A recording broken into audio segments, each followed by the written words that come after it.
वछवारस की कथा। नमस्कार भाइयों बहनों, जय मां गायत्री। आप सभी का मेरे YouTube चैनल शुभकर माही अष्टो में स्वागत है।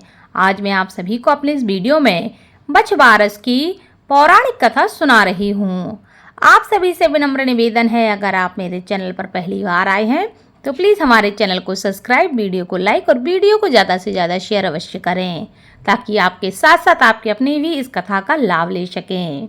वछवारस व्रत जो है यह गौवत्स द्वादशी के नाम से भी जाना जाता है। यह व्रत महिलाएं अपनी संतान की लंबी आयु के लिए, अपनी संतान के खुशहाल जीवन के लिए इस व्रत को करती हैं।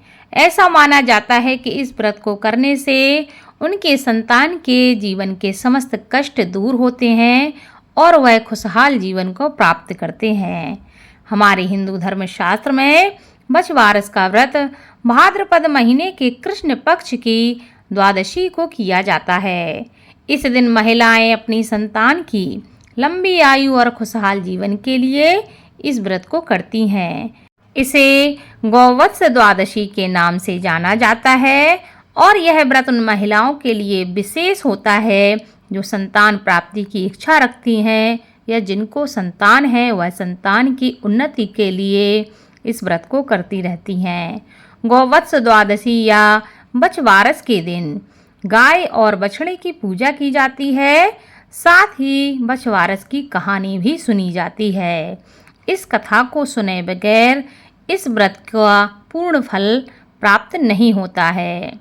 पौराणिक कथा के अनुसार एक साहूकार था जिसके 7 बेटे थे। एक बार साहूकार ने एक तालाब बनवाया, लेकिन 12 वर्षों तक भी वह तालाब नहीं भर सका।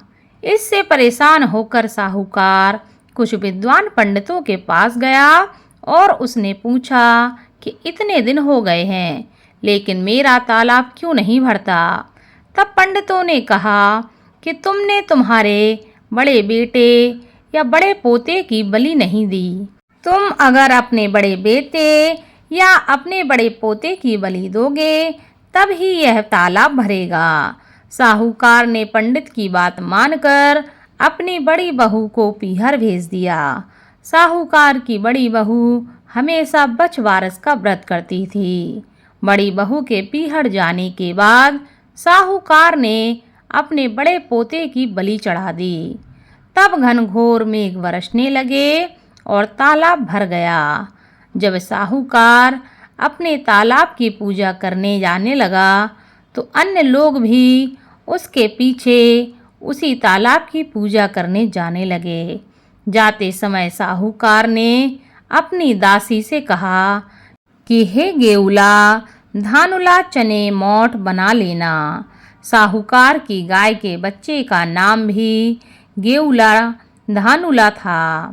उस दासी ने गाय के बच्चे को ही गेउला धानुला समझकर पका दिया। साहूकार व साहूकारनी गाजे बाजे के साथ तालाब को पूजने लगे। साहूकार के पूजन करने के बाद वहां आए लोग भी तालाब का पूजन करने लगे। उसी समय पोते की बलि दी गई। वह वहां गोबर में लिपटा हुआ मिला और आकर कहने लगा कि मैं भी तालाब में कूदूंगा। उस बच्चे को देखकर साहूकार ने कहा कि मैंने तो इसकी बलि दे दी थी जिससे ही यह तालाब भरा था, लेकिन गाय माता ने हमारी लाज रख ली और हमें हमारा पोता वापस लौटा दिया। अपने बेटे को वापस देखकर बहू भी बहुत खुश हुई।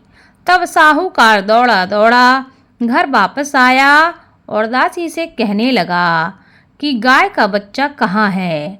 तब दासी बोली कि आपने गेउला और धनुला को पकाने के लिए कहा था तो मैंने उसे पका दिया। यह सुनते ही साहूकार क्रोधित हो उठा और अपनी दासी से कहने लगा, अरे पापनी, तूने यह क्या अनर्थ कर दिया है। अभी हम एक पाप उतार कर आए हैं, उससे पहले ही तूने दूसरा पाप हमारे लगा दिया। साहूकार अपना सिर पकड़कर बैठ गया। साहूकार और साहूकारनी सोचने लगे कि अब गाय आएगी तो उसको क्या जवाब देंगे। साहूकार ने एक हांडी में गाय के बच्चे को डालकर खड्डे में दबा दिया। जब शाम को जंगल से गाय वापस घर आई तो अपने बच्चे को ना पाकर चिल्लाने लगी और खड्डे में दबी हुई हड्डियों को खोदने लगी। जब गाय ने हांडी को खोदकर निकाला तो उसमें बछड़ा निकल आया। जब साहूकार को पता चला तो वह बछड़े को देखने के लिए गया तो उसने देखा कि बछड़ा तो अपनी माँ यानी गाय का दूध पी रहा था। तब साहूकार ने पूरे गांव में ढिंढोरा पिटवाया कि सभी स्त्रियों को बछवारस का व्रत करना चाहिए। ये बछवारस माता जैसे साहूकार की बहू को दिया वैसे हम सबको देना। उसी दिन से हर महिला इस व्रत को करने लगी ताकि उसकी संतान के जीवन के समस्त कष्ट दूर हो जाएं, समस्त विपत्तियां दूर हो जाएं। और इस व्रत को हर वर्ष भाद्रपद द्वादशी के दिन किया जाने लगा। ओम नमो भगवते वासुदेवाय नमः।